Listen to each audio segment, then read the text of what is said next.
what's up, y'all? It's poppin'. It's D. About to react to this video by Patrick CC. It's titled The Diddy Files, The Diddler Files. Okay, we're gonna see what he's talking about in this video. This is a movie, okay? Very long video, but people have been telling me to check it out. They're like, dude, you gotta watch it. It's super interesting. So we're gonna see. Let's check it out. The extremely powerful executive Sean Diddy Combs has had an ominous presence in the music industry for the past 30 years. From his suspicious involvement in the demise of Tupac and Biggie, his secretive ritualistic parties in the backrooms, as well as numerous accidental confessions, has made the public pre-decide that he is guilty of all accusations against him. Confessions. Not only have multiple women filed formal lawsuits alleging him of violent sexual assault and humiliation, but now the federal government raided his home as they investigate his involvement in a global sex trafficking operation. Technically, at the moment, he is not being charged of any crime, but any day now, Diddy could feel the wrath of the American justice system. Today, we are going to unearth the secrets he never wanted the world to know with the goal of determining one thing. Did he do it or not? It's first very important to understand Diddy's potential involvement in the murders of Tupac and Biggie, because if you believe those allegations to be true, everything that happens afterwards makes total sense. In the mid-90s, Diddy, also known as Sean Puffy Combs, was in the middle of the infamous East Coast vs. West Coast hip-hop rivalry. It all began with East Coast rapper and Bad Boy Records signee, the Notorious B.I.G., versus his enemy, West Coast rapper and Death Row Records signee, Tupac Shakur. And it ended with both of them being assassinated via drive-by shootings. Biggie's murder remains unsolved to this day, but in 2023 we learned that Keefe D was the shot caller for the group of individuals that killed Tupac. Although we do not know the specific details as to why these two rap legends were killed, through all the theories, key information, and first-hand recollections from friends and witnesses of both murders indicate that Sean Combs had involvement in both murders. Biggie and Tupac were friendly and actually respected each other at first. Tupac had begun rapping in 1991 and within 2 years already had earned a platinum album. Biggie was a crack dealer who recorded freestyles for fun, until someone sent his tapes to Puffy, who signed him to Bad Boy Records for $25,000. Puffy was also able to use his status in the music industry to connect Big and Pac. Pac became a mentor to Biggie. He once even asked him to be his manager. I was there, nigga. I trained the nigga. Used to be under me like my lieutenant. The nigga, I used to come to New York. I used to do shows and let the nigga come on before I did keep your head up and get around. Because nobody knew the nigga in New York. And I used to tell the nigga, yo, if you want to make your money, you gotta rap for the bitches. Do not rap for the niggas. I told the nigga, don't rap for the niggas. Rap for the bitches. The bitches will buy your records and the niggas want what the bitches want. So all of a sudden he changed from being listen to party and bullshit, listen to his style. He changed from that to Big Pop. Pac believes that Biggie used him as a blueprint, changed his whole style, persona, and music to be more aligned with Tupac. Many people speculated that Diddy also had a slight obsession with Tupac. He started dripping himself in Versace after Tupac did it first. He also got romantically involved in women after Tupac had ran through them first, like Sarah Chapman, who ran around with Tupac in the 90s and is now the mother of one of Diddy's children. Pac's claims aged like fine wine when recently the internet figured out that Biggie's most successful hit, Juicy, was actually stolen by a Mississippi-based artist called Notorious B.I., who released a song called Big Daddy a year before Juicy that sounds exactly the same.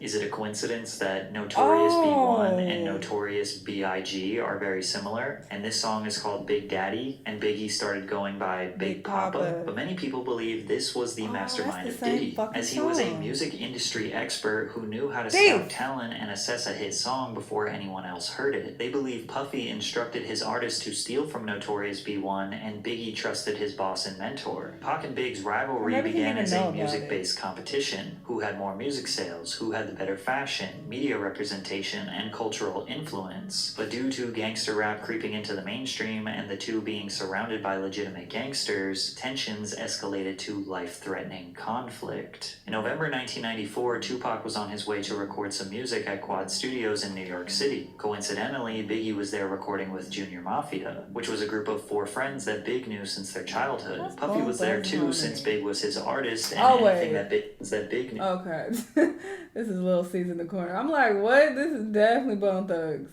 But yeah, that's him in the corner. knew since their childhood. Puffy was there too since Big was his artist, and anything that Big writes or records is technically owned by the Bad Boy label. Allegedly, a man by the name of Jimmy Henchman, who is now serving life in prison, was planning a robbery on Tupac since Pac owed him some money. Many speculate that Jimmy told Puffy what was about to happen, but Puffy did not try to stop it. When Pac was outside the studio, he looked up and realized rapper Lil Cease, who is best friends with Biggie, was yelling at him from above. He was excited to see him because they were friends. He told him he was going to go downstairs and meet him in the lobby. Pac got to the lobby downstairs when some men attempted to rob him at gunpoint, which quickly led to conflict and Pac being shot 5 times. In the middle of that trial, Shakur was gunned down, shot 5 times in what he claimed was a murder attempt, and police called a robbery. As the police did their investigation, you can see Diddy looking around scanning the area with his head down. Keep in mind that after Tupac was shot, he got in the elevator and went upstairs where dozens of Bad Boy affiliates were located. Pac was interviewed by Vibe magazine detailing the night he was shot and the energy of the people around him while he was bleeding out. Because Andre Harrell was there, Puffy was there, Biggie, nobody approached me. I noticed that nobody would look at me. Andre Harrell wouldn't look at me. I had been going to dinner with him the last few days. Puffy was standing back too. I knew Puffy. He knew how much stuff I had done for Biggie before he came out. Based on Tupac's words here, fans in the media believe that he was hinting that Biggie and Puffy might be behind the attack, which bothered Big and Puff since publicly at this point they were still friends. Tupac article had me pissed off, you know what I'm saying?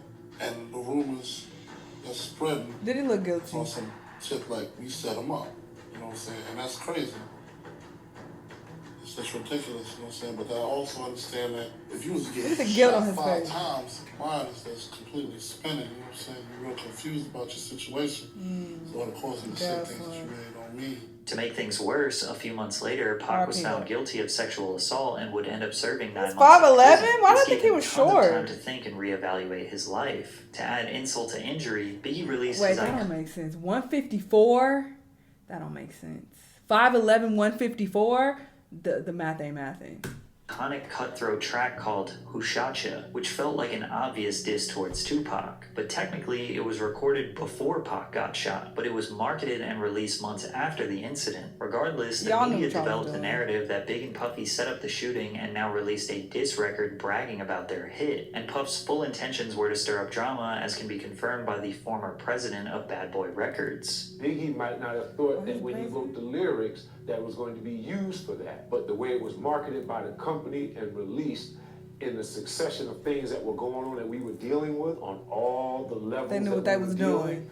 That record did what it was supposed to do. Exactly. And that's a perfect example of how my former business partner works and thinks. Pac was sitting in jail already thinking that they set him up. So even if Diddy didn't, even if he wasn't behind these things directly, I feel like he definitely did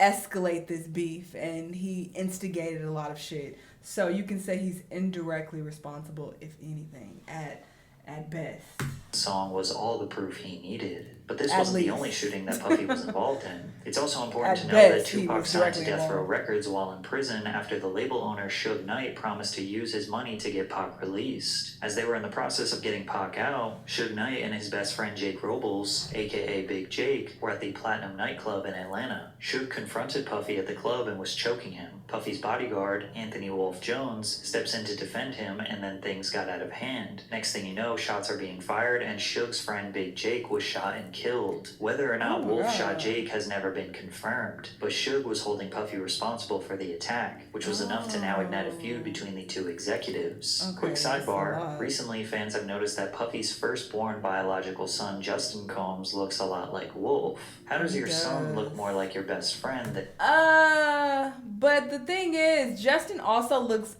a lot like his mom. His mom looks a lot like that. So we just comparing two light-skinned niggas at this point. Y'all being messy.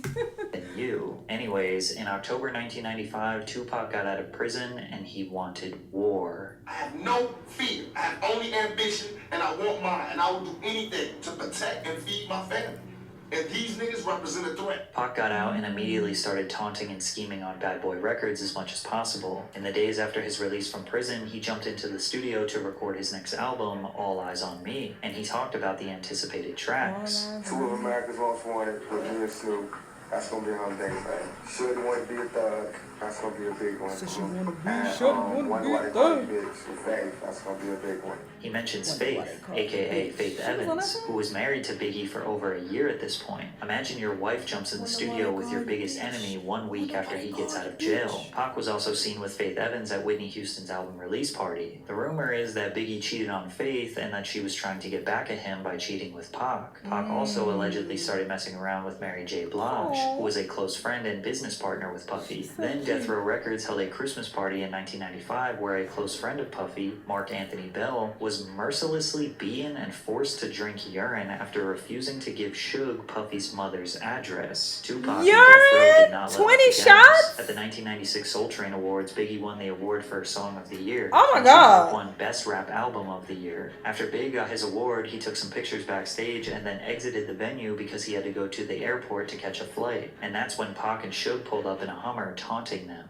While we was waiting for the car to pull up, Suge and Tupac pulled up in the Hummer, and Tupac was really loud, yelling West Side, cursing, yelling a bunch of stuff, and Suge came from the other side and was like trying to actually walk up to us, saying he just wanted to talk to Big, like want to talk. But of course, everybody got in front. It was a little yelling and arguing for a minute, but police and everybody got in front, kind of stopped everything.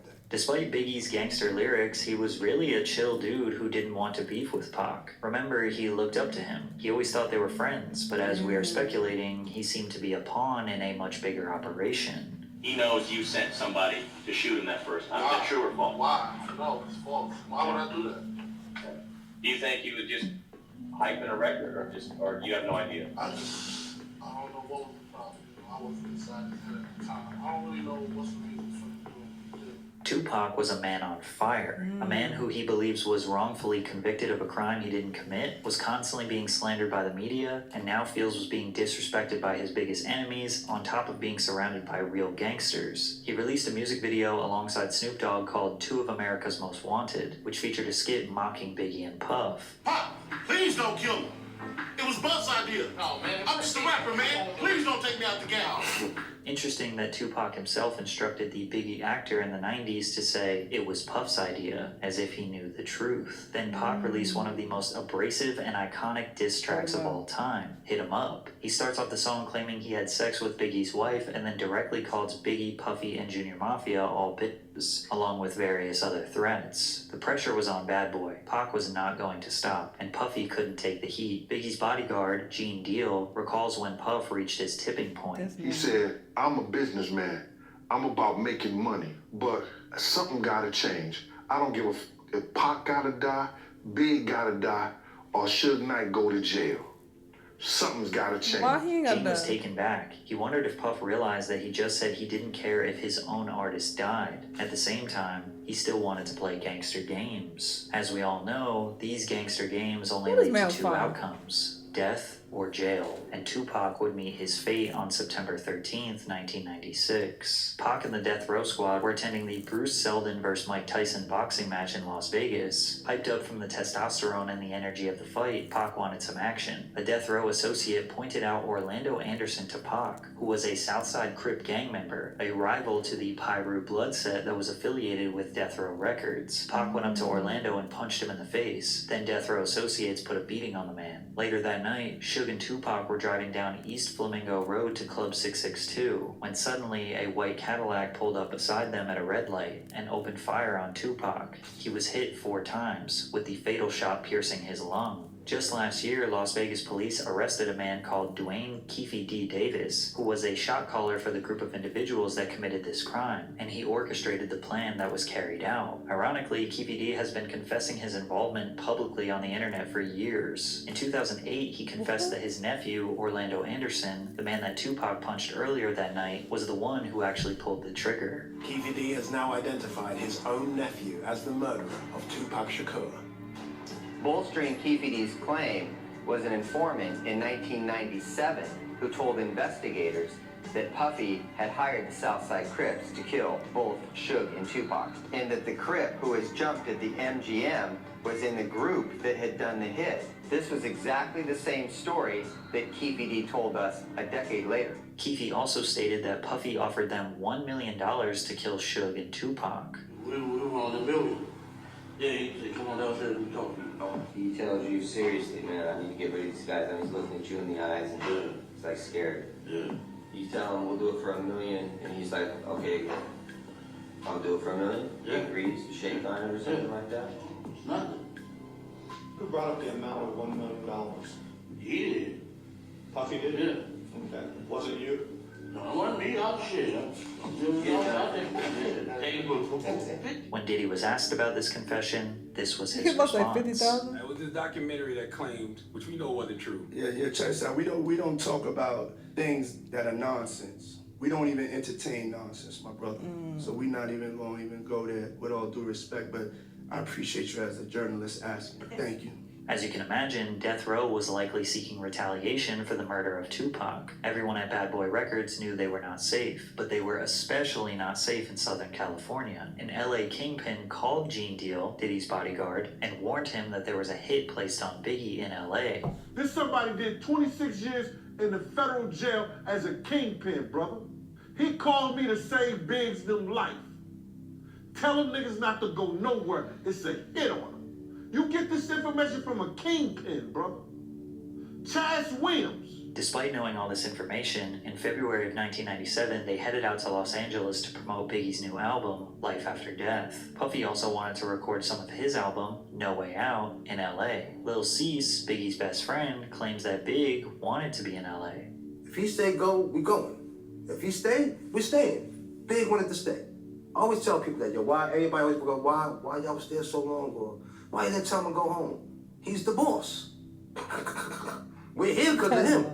And if he feel like it's no threat that he wants to be here, it's our job to stand down with him. Biggie was not taunting the West Coast. He genuinely loved being in LA. He He received a lot of love from fans, promoters, radio DJs, despite being surrounded by his enemies. Instead of claiming to be the victor of his beef with Tupac, Biggie wanted to use his life to inspire change and squash the East Coast versus West Coast beef. The truth is, over the years, Puffy and Biggie had made so many enemies that they didn't really know who was after them. But they overstayed their welcome in the City of Angels, and Big's demise came on March 9th, 1997. After presenting an award at the 1997 Soul Train Awards, the Bad Boy crew attended the after-party hosted by Vibe magazine at the Peterson Automotive Museum. Biggie left the party riding in the front passenger seat of a Chevrolet Suburban SUV with Puffy and other entourage members driving directly in front of them. As they stopped at the first red light, a dark-colored Chevrolet Impala pulled up alongside Biggie's SUV. An unknown assailant inside the Impala rolled down the window and fired multiple shots at Biggie's vehicle. Biggie was hit numerous times by gunfire, sustaining 4 gunshot wounds. One of the bullets struck him in the chest, causing severe internal injuries. He was immediately rushed to the Cedars-Sinai Medical Center, but pronounced dead at the hospital that night. So what happened? Well, Puffy's business partner said that they had used up all their budget on security, so they couldn't hire extra security for this evening. Keefy D was also at this party and offered protection. Puff told him to stand down. Puff decided to ride in the separate car located in front of Biggie's. Then he gave his security guard, Gene Deal, very strange instructions rather than maximizing Big's protection. I tried to ride on the side of the car. Puff said, yo, Gene, what you doing? I said, I'm riding on the side of the car. I have my gun out. So he says to me, Gene, if you don't get in this car, you ain't gonna never work for Bad Boy ever again. I said, man, how the f you gonna try to tell me how to do my job? He said, Gene, we don't need that look. We don't need that look. Get in the car. As I go to get in the car, this motherfucker reached down and let his seat all the way back. So now I gotta put my legs sideways. I'm like, yo, what the fuck you doing? Say, you ready? Say, you ready? I said, Kenny, run the next 3 lights. Kenny said, for what? I said, motherfucker, run the next 3 lights, Kenny, or I'm gonna drive. Kenny just took off. The first car ran the red lights, but the car behind them did not follow. They decided to stop at the red light. Lil Cease had his head hanging out the window trying to holler at some girls. Then out of nowhere, the shooting took place. According to an FBI agent, Phil Carson, who worked on the case for several years, Suge Knight hired Amir Muhammad to carry out the execution. However, the agent says that the original target was not Biggie. They were targeting Sean Puffy Combs. Gene also believes this story is the truth. I believe it was meant for Puff. The people that tried to kill Puff that night, for whatever reason, because we had some beef with some Muslim cats in Soul Train too. For whatever reason, the people that's trying to kill Puff, Big became a casualty of Puff shit. When they rushed Big to the hospital, Lil Cease, who literally looked the shooter right in his face, gave a description to Gene. This is what he said. Lil Cease at the hospital, He said, a Muslim shot Big. And I said to Paul, with the blue suit, white shirt, blue bow tie, he said, Gene, how you know? I said, that motherfucker walked up to Puff car first. Lil Cease's description of the man matches up to what the FBI uncovered. All in all, to say that Puffy set up the murders of Pac and Biggie is not exactly accurate, but the origins of the beef and the escalation of the beef can most definitely be traced back to Puffy. Also, he definitely knew that danger was looming for Pac and Biggie and did not even come close to trying to prevent both of their deaths. Puff was the one who benefited most from them dying. Think about it from the perspective of Puffy the businessman. Tupac dies, that makes Biggie the winner. Biggie looks like the ultimate gangster who warned his enemy with a diss track and then got him killed. That helps feed into the persona and sell more records. Plus, with Tupac dead, there is no more competition. Biggie's inspiration, his idol, the dude who he copied everything from can no longer defend himself from the grave. Now, we know that Puff didn't exactly want Big to die, but he wasn't doing everything in his power to protect him. Additionally, Puff saw how much money Death Row was making after Tupac passed. Tupac Shakur sold 67,000 records in the week following his murder. 2 months after he died, they released The Don Killuminati, The 7-Day Theory, which Shakur recorded under the name Machiavelli. It debuted at #1 on the Billboard Hot 200 with first week sales of 664,000 and 250,000 the second week. To this day, Tupac has sold 75 million records, most of which came posthumously. Puffy owned all of Big's publishing. He allegedly purchased it from him for $200,000 years before he passed, which meant that everything he recorded or wrote for himself or other artists, Puff owned all of Biggie's percentage. Aside from the tens of millions of dollars in albums Big sold posthumously, he was also a prolific songwriter. He wrote all of Junior Mafia's album. He wrote for Lil' Kim. He wrote for Mace, Craig Mack. Also consider every single time he's been sampled over the years. Diddy has been making money off Biggie for more years than Biggie was alive. There were even suspicions that Biggie was aware of how much control Puffy had over his music and tried to sign over all his new music to his infant daughter, but passed away before he could get the business deals done. Biggie's mother, Valletta Wallace, has repeatedly expressed her distrust of Diddy. The truth is, Christopher accepted the illusion of a friend and mentor for about $25,000. That's the amount Puffy lured my son with. That was a lot of money for Christopher back then as a 19-year-old. She continued by saying that she was glad her son does not have to witness that the very people that he thought he could ride and die with wouldn't think twice about using his mother. She added, I am glad that he is not here to see how they have used his image and his name. Diddy was filthy rich, extremely powerful, and evidently unpredictable. Imagine how easy it was to leverage his power in the music industry and his personal life. If you said no to him, in theory, he could blackball you, extort you, or maybe something more permanent. So consider that when we begin analyzing his history of suspicious behavior. I got my MTV out. Savage! I'm a savage! Oh! I'm a savage! Whatever I want, I'm going to get! Whatever I want, I have to get! Let's start with the mysterious Puffy's Flavor Camp, where Diddy would mentor teenage musicians like Usher and give them a taste of the music industry. R&B sensation Usher was nothing short of a child prodigy. By age 13, he had already been discovered in Atlanta by L.A. Reid, and they sent him to New York City to record his debut album with Diddy. In 1994, Usher was just 14 years old, and he moved into Diddy's house to be a part of his Flavor Camp. I mean, but hey, it was curious. I got a chance to see some things. Yeah, but you were 13. What were you seeing? seeing? I went there to see the lifestyle. Right. And I saw it. And it was, but I don't know if I could indulge and understand what I was even looking at. It was pretty wild. So nobody tried to, some woman didn't come along. I didn't say that. Okay. I didn't say that. What I did say is that there were very curious things taking place. And I didn't necessarily understand it.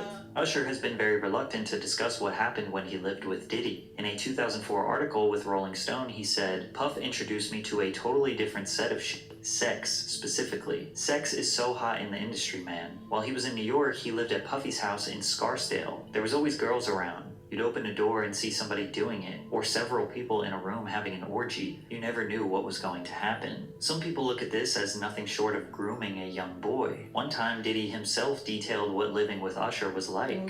Back in the days when he was like 10 and I was a little bit older, his older brother, we used to fight over the frosted flakes. You know what I'm saying? Before pause was invented. You know what I'm saying? But it's my brother for real. We used to actually wrestle off of the frosted flakes because he used to always get up early with me. Now he's one of the richest stars in the world. Yo, what the did Puff just say? Even though Kevin Hart was just joking, he really was the only one that seemed to question what Diddy was talking about. But Usher looks kind of uncomfortable. And you'll notice a theme where Diddy is very comfortable touching other people, embracing them, calling them pet names, and almost always the other person's body language screams they do not like it. Man, you doing it, man. You deserve it, daddy. You putting in that work. But Usher is not the only artist in the industry who may have been a victim of Puffy's flavor camp. Justin Bieber was also mentored by Diddy early on in his career. Bieber, just after his 15th birthday, spent 48 hours with Diddy. Diddy gifted him a Lamborghini Gallardo and let the world know why him and the teenager were hanging out. Where we hanging out and what we doing, we can't really disclose, but it's definitely a 15-year-old's dream. I don't have legal guardianship of him, but for the next 48 hours, he's with me. So, and we gonna go full crazy. Combs seems to be acting strange, but Justin seems alright. At the time, he was still a young star, glamorized by the industry. 1 year later, his demeanor towards Diddy was much different. What's up, man? You good? I'm good. How are you? Alright, young brother, everything's good? Selling out rings and everything? Starting to act different, huh? You ain't been calling me and hanging out the way we used to hang out. Well, I mean, you tried to get in contact with me, through all my, partners and whatnot. Mm-hmm. But you never really got my number, so.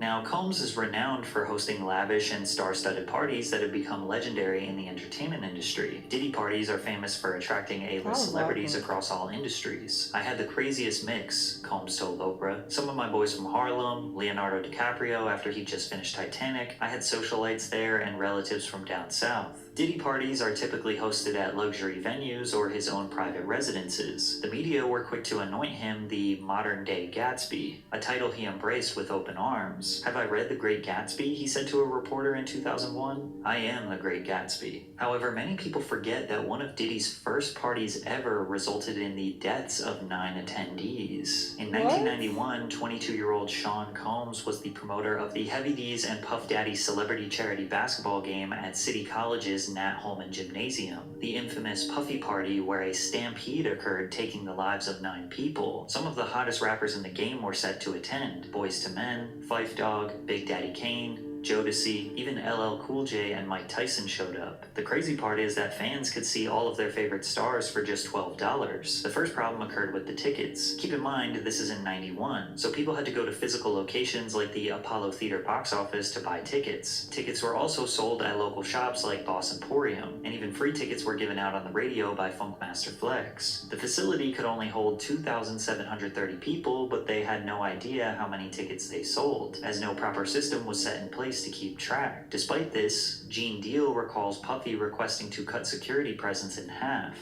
This particular day, Puff calls me the day before we supposed to do the party and say, "Yo, Gene, I don't need y'all to do the security outside. I got the FOIs to do it." So I said, "Man, I just told 18 guys." He said, "I just need 8. To clarify, the FOIs are Fruit of Islam members. One witness to the event said, "You cannot have an event like this in Harlem without those Muslims," said Oscar Davis, 32, of the Bronx. "Forget the police, they can't do nothing. The people in Harlem respect the Muslims." It was blatantly obvious that more people were outside than could actually fit in the gym. Despite the overcrowding, tickets were still being sold at the door, said Mario Salvaggi, a city police patrol chief. Fans entered through 2 side exits and funneled down the stairs, through the doors, into the gymnasium. But once LL Cool J and Mike Tyson showed up, all hell broke loose. Mobs of people started swarming from outside to rush inside, pushing people forward towards the glass doors. The glass doors eventually were shut and needed to be pulled towards the crowd to be opened. Guards tried to instruct people to fall back, but they wouldn't listen. The pressure became so great that the glass doors shattered and people fell through them. Outsiders began stampeding and stomping over bodies to get inside the facility, but the problem just got worse as they needed to go down the stairs into the gym.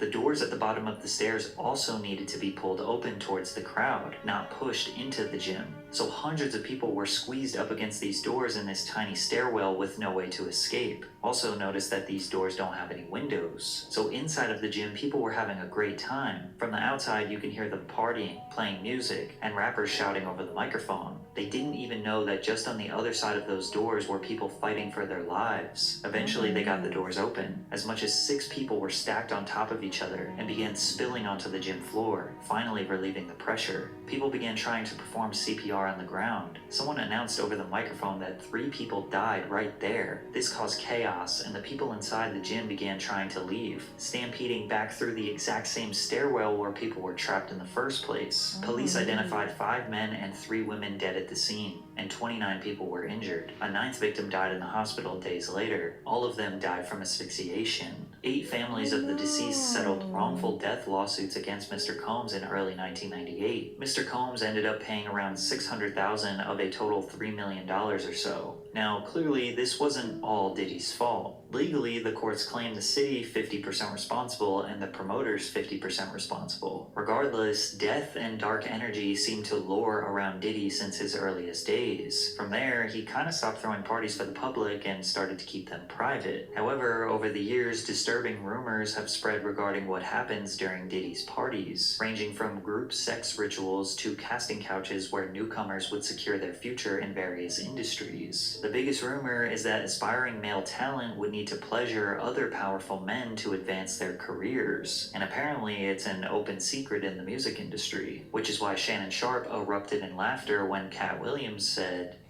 because P. Diddy be wanting to party, and you gotta tell him no. You got to tell him no. I did. Now, Diddy has 6 biological children with 3 different women. He has had multiple high-profile relationships with the likes of Jennifer Lopez, Naomi Campbell, and Cassie. But you will notice that most of the party stories that circulate involve him being surrounded by men. Josh Ostrovsky, who goes by The Fat Jewish on social media, detailed his strange experience at a Diddy party. I'm on ecstasy and I'm trying to find the bathroom, and I can't find the bathroom, and I get lost. So I open the door, and in that room, there are a bunch of men laying about and, you know, kind of like very, like, kind of leaning on each other. Like if you were spooning but facing each other and like leaning up on your elbow and talking. Like it would almost be the prelude to an orgy. Yes, oh absolutely. Okay. Oh my god, oh my god, it was so prelude to an orgy. And who is lounging in my direct eye line? Puff Daddy and Felix the House Cat, famed house music producer, I know are that is. basically spooning each other, and they're drinking a glass of Hennessy, and they're like sharing. They're like passing it back and forth. And everyone's talking. And everyone's just like talking. Yeah. And then as soon as I see them, I'm like, all men though. There's not one woman in this room. All men. And they're all 100% in ecstasy. Shortly after Josh and Diddy locked eyes, he was kicked out. Josh, who is a gay man, immediately felt like he was in a room full of other gay men. But there was no real accusation nor damning evidence here. It could have just been a group of guys chilling. So let's take a listen to rapper Exhibit recounting his experience partying with Diddy. Florida, we got invited to a Puffy party, a New Year's Eve party. He invited us to the house because he wanted to go to the club after. Puffy calls me outside, he's like, hey man, that girl you know about. He's like, that's the devil, man. You know what I'm saying? I was like, what you mean that's the devil? So we get into the truck, he said, let's go to this club. You know, we sitting there vibing to the music, and then she pointed over the corner. It's 2 dudes kissing. You know what I'm saying? I'm like, the this? And then she pointed another direction, it's another dude over there like butt-ass naked dancing. You know what I'm saying? We take off, man. Based on X's story, it seems like Diddy brought him to a gay club. Or maybe, coincidentally, Exhibit just looked at the only 2 gay couples in a regular club. 50 Cent also recalls one of the first times he met Diddy. We got shopping. Okay. He telling me we gotta kick it and shit. He was like, yo, why don't we like go shopping or some shit? I mean, like, I paid for it. I was like, fuck this nigga just saying. It's a fruit pie. Now, there's no doubt that homophobia has been prevalent in hip-hop forever. However, some people are just simply not gay, and Diddy's actions make them feel uncomfortable. Like rappers Fabulous and Jadakiss, who were pressed by Diddy on a podcast that got really awkward really quickly. He began by repeatedly calling the host Nori Daddy. I got it. Yeah, I love this drink. I like when you like this, Daddy. Where you put my bag? Daddy, I like when you scrambling and scraping for shit. I like that. I'll be practicing. Then he proceeded to ask Fabulous why he didn't want to party with him. See where I look back on where I became. Did you miss me though? For real, because it seems like the thing was his birthday party, man. Man, but I'm talking about for your birthday. Why won't you party with me for your birthday, man? We partied for my birthday before. You came to my party. No, but me and you ain't never really party, you know what I'm saying? Jadakiss kept his head looking straight down for almost the entire interview, and you could tell Fabulous was very uneasy about Diddy's presence. When Diddy was confronted about it, this was his response. He was trying to brush everything off. That was you. Scrambling. What? You sound like when you do it like that, Daddy. When you scrambling and scraping for shit. Hey. Nah. I mean, I was You don't go back and look at that stuff and laugh?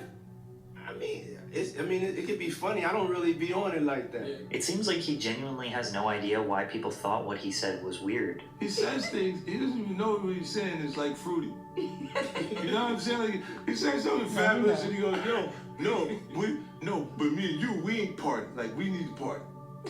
What is he talking about, yo? What is he talking about? That's the kind of stuff that when people say that to me, I get a little uncomfortable. But even with all the jokes, rumors, and secrets, nobody ever formally spoke out against Diddy and accused him of assault or abuse until 2019, when his ex-girlfriend Gina Huynh spoke publicly about what it's like to be in a relationship with him. Keep in mind that Gina was a side girlfriend for Diddy. The public didn't know about her because his public relationship was with Cassie Ventura, who he had been on and off dating for a decade. He had caught me texting another man. We were in his closet and he like pushed me and I fell to the ground. He like stood over me. He avoided my face, but he like started punching me like on the side of my head and I was just like covering my face.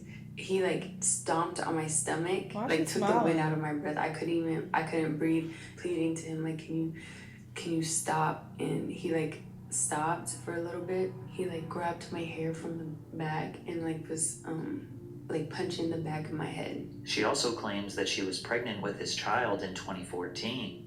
You mind telling me what happened with that pregnancy?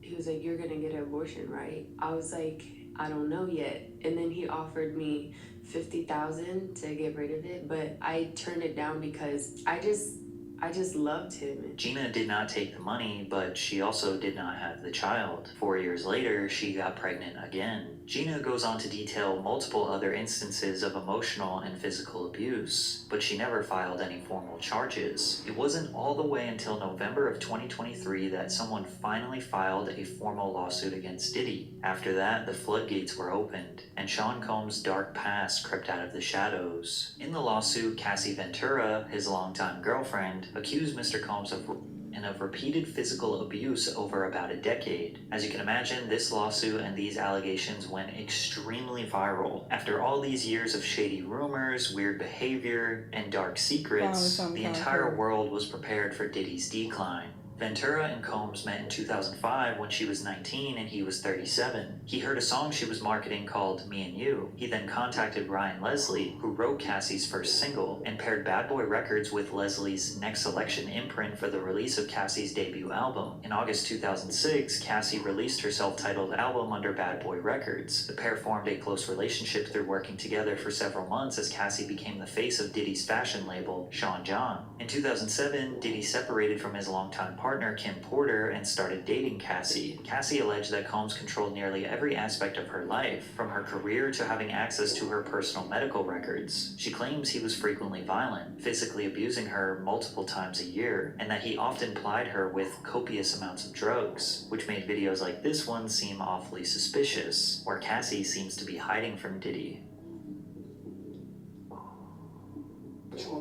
What you gotta say now? What you gotta say now?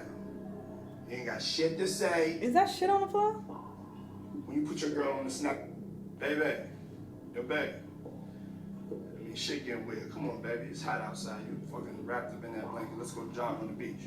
The court papers assert that others who worked with Mr. Combs helped him control Miss Ventura, like suppressing her music if she did not obey his orders, or by helping to conceal his behavior. But it wasn't just mentally controlling. He also often got physically violent with her. In one incident in Los Angeles in 2009, the suit says that Mr. Combs became enraged when he saw Miss Ventura talking to another talent agent, then pushed her into a car and kicked her repeatedly in the face, making her bleed. The suit also details Diddy's request for Cassie to engage in his newest sexual fantasy called voyeurism. Combs forced Ventura to have sex with male sex workers in different cities, encounters she claimed he watched, pleasured himself to, and recorded. This is the allegation that likely opened up a federal investigation into him sex trafficking people. According to the suit, Mr. Combs called these encounters freak-offs, which involved costumes, like masquerade masks and lingerie. The lawsuit continues to detail some of the most horrific, embarrassing, and torturous behavior Diddy allegedly committed. Combs' lawyer, Benjamin Braffman, responded to the lawsuit on behalf of him. Mr. Combs vehemently denies these offensive and outrageous allegations. For the past 6 months, Mr. Combs has been subjected to Miss Ventura's persistent demand of $30 million, under the threat of writing a damaging book about the relationship. Despite them denying everything, the lawsuit was settled just 24 hours after it was made public. We don't know how much, but due to the severity of the charges, the public assumed that Diddy coughed up tens of millions of dollars to keep her quiet. And while Combs likely believed that he escaped Cassie's lawsuit unscathed, a woman named Liza Gardner filed a lawsuit on November 23rd. Gardner claimed that she and a friend met Combs and singer-songwriter Aaron Hall at an MCA Records event in either 1990 or 1992. They returned to Hall's apartment for an after-party where she was offered more drinks and was coerced into having sex with Combs, who assaulted both her and her friend. In another complaint filed the same day, Joy Dickerson Neal alleged that in 1991, she reluctantly went on a date with Combs, who intentionally drugged and sexually assaulted her after their dinner. Diddy denied the allegations through a spokesperson who claimed that the women's claims were fabricated and accused them of exploiting the Adult Survivors Act. The New York's Adult Survivors Act temporarily eliminated the civil statute of limitations for survivors of sexual assault, which gave them the right to file a lawsuit against the perpetrator regardless of how long ago it occurred. Then another woman came out. Jane Doe alleged that Combs, his longtime lieutenant Harve Pierre, and a third unidentified assailant gang-raped her when she was 17 at Combs' Manhattan recording studio in 2003. Pierre, who previously served as president of Combs Bad Boy Entertainment, had also been sued by a former assistant, who alleges he used his position of authority as plaintiff's boss to groom, exploit, and sexually assault her several times between 2016 and 2017. The lawsuit further claimed that men trafficked Doe across state lines from Detroit to New York City on a private jet, supplied the teenager with drugs and alcohol until she couldn't consent, and then violently assaulted her. The complaint also included several photos that Doe alleges were taken at the studio that night, including one where she is sitting on Combs' lap. Enough is enough, Diddy said on Instagram. For the last couple of weeks, I've sat silently and watched people try to assassinate my character, destroy my reputation and my legacy. I did not do any of the awful things being alleged. I will fight for my name, my family, and for the truth. But it wasn't just women accusing him.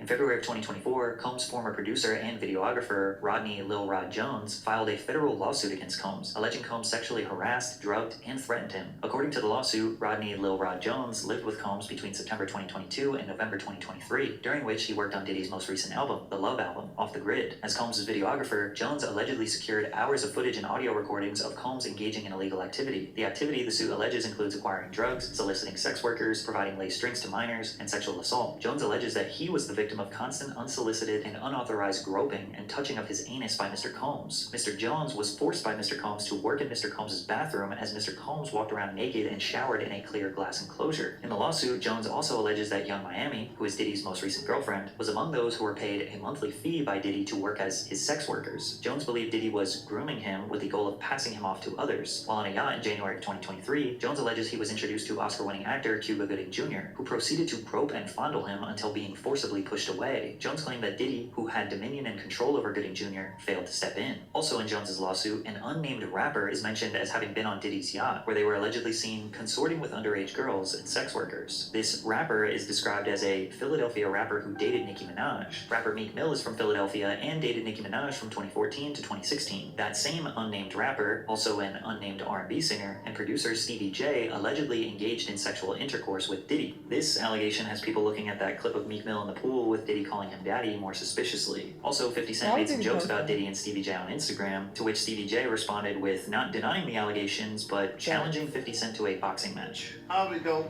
I want you to fade, nigga. Go all that. Since it's entertainment, let me beat the shit out of you on TV or something. Don't duck that. I'm calling you out. What you want to do, Curtis? But the most shocking allegation made in the lawsuit was Mr. Jones discovered that Mr. Combs has hidden cameras in every room of his homes, and that Diddy was secretly recording artists and powerful executives, like Lucien Grange, who was mentioned in the lawsuit, who may or may not have participated in the freak-offs. If this turns out to be true, we might see some of the most powerful people in the entertainment industry get exposed, and 50 Cent wants to be a part of the expose. He said on Instagram, shaking my head, "This is gonna be so good. What you wanna bet I'm gonna get these tapes? I'll pay top dollar for them. You been over there? I don't go to Puffy's parties." However, it seems as though Sean Combs' reign of terror may be over. On March 25th, 2024, Homeland Security agents and other law enforcement officers raided Diddy's homes in Los Angeles and Miami due to a possible ongoing sex trafficking investigation. Homeland Security expert Hal Kempfer added some insight that the evidence they're looking for includes laptops, flash drives, and anything that would connect Combs with the allegations. As of right now, we don't know what they found, and technically the feds never formally announced what they were looking for or why they were there. But it's safe to assume, based on the allegations, conveniently, Diddy was not even in the United States during the time of the raid. According to TMZ, Combs' private jet was spotted on the ground in Antigua, in the Caribbean, shortly after news of the raids broke. Many people believe he is fleeing the country, and today it seems like Diddy is spiraling. He just posted on social media trying to see who in the industry is on his side. Hey, yo, right now though, for real, yo, I need to know who with me.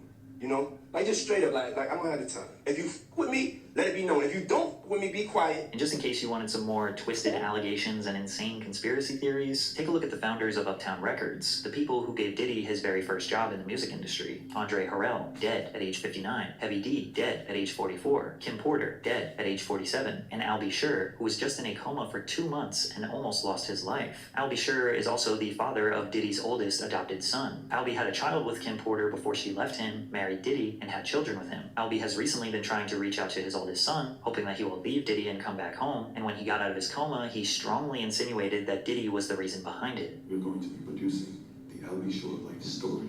So hold on to your riches, and you'll really understand how I ended up in a coma. You're really going to need to call Homeland Security. Now, why would Diddy want the people who got him into the music industry in the first place to all be dead? I don't know. Your guess is as good as mine. But it seems like almost everyone around Sean Combs for his whole career either dies, disappears from relevance, or speaks out against his devilish ways. Yet nothing bad ever seems to happen to him. He just seems to get more successful and rich. Is it a coincidence? Maybe. But for now, we will just have to see how this all plays out. Based on everything you have learned in this video, you probably think he is guilty. But as of right now, he is innocent until proven Diddy. Wow, this was a really interesting video. At first, I was a bit apprehensive to react to it because I'm just like, I already react to so many Diddy videos. Like, what else can people say? What new information is even out there? But he provided a lot of new details that I did not know, especially involving the whole Tupac and Biggie situation. And I've heard so many stories about that, but he managed to find some deets that I was unaware of. So what the fuck? Yeah, I mean, everything that's done in the dark will eventually come to light. So, you know, if he did do, you know, these things, which it seems like he did, I do feel like he will eventually face the consequences of his actions. Him along with other people. This year has been the year of exposing these higher ups as they should be exposed. So yeah, we will see what takes place. Y'all let me know what y'all think. Let me know what other videos you've been watching. I'll see y'all in the next one. Bye.